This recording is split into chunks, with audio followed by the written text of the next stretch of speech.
সূরাতুল আরাফের 204 নম্বর আয়াতে আল্লাহ বলছেন, ওয়া ইযা কুরিআল কুরআনু ফাসতামিউ লাহু ওয়া আনসিতু লাআল্লাকুম তুরহামুন। যখন তোমাদের সামনে কোরআনের তেলাওয়াত করা হয় তখন সেটাকে তোমরা মনোযোগ দিয়ে শোনো এবং চুপ থাকো, তাহলে আল্লাহর রহমতের বাড়িধারা তোমাদের উপর নাজিল হবে। মুহাদ্দিসিন একরামদের জীবনী জানি, ওনারা জগৎ বিখ্যাত মুহাদ্দিস ছিলেন, কিন্তু রমাদান আসলে আর হাদিস চর্চা করতেন না। মুহাদ্দিস হচ্ছেন যারা হাদিস শাস্ত্রে পারদর্শী।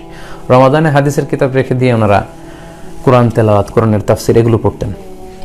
সেক্ষেত্রে আমরা মুসনাদে আহমদ ইবনে হাম্বলের সংকলক ইমাম আহমদ ইবনে হাম্বলের কথা বলতে পারি। লক্ষ লক্ষ হাদিস মুখস্থ জানতেন। স্বতন্ত্র হাদিসের কিতাব হিসেবে অনেক বড় একটা হাদিসের কম্পাইলেশন করেছেন মুসনাদে আহমদ ইবনে হাম্বল।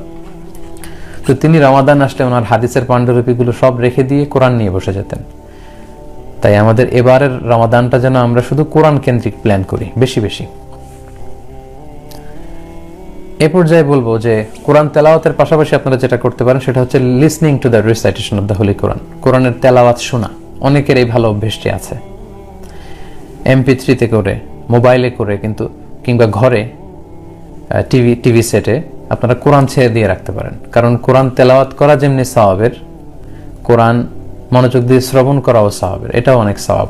সূরাতুল আরাফের 204 নম্বর আয়াতে আল্লাহ বলছেন, ওয়া ইযা কুরিআল কুরআনু ফাসতামিউ লাহু ওয়া আনসিতু লাআল্লাকুম তুরহামুন। যখন তোমাদের সামনে কোরআনের তেলাওয়াত করা হয় তখন সেটাকে তোমরা মনোযোগ দিয়ে শোনো এবং চুপ থাকো, তাহলে আল্লাহর রহমতের বাড়িধারা তোমাদের উপর নাজিল হবে।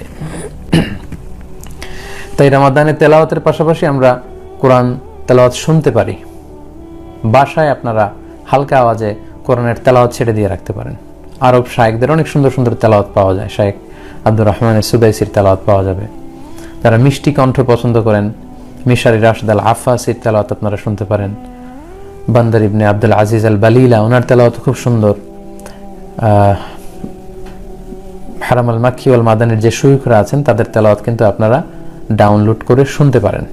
বাসায় আপনারা অল্প আওয়াজে এগুলো ছেড়ে দিয়ে রাখতে পারেন। এতে করে সুবিধা হচ্ছে কি, শায়েখরা কিভাবে তেলাওয়াত করছেন সেটা আপনি শুনলেন।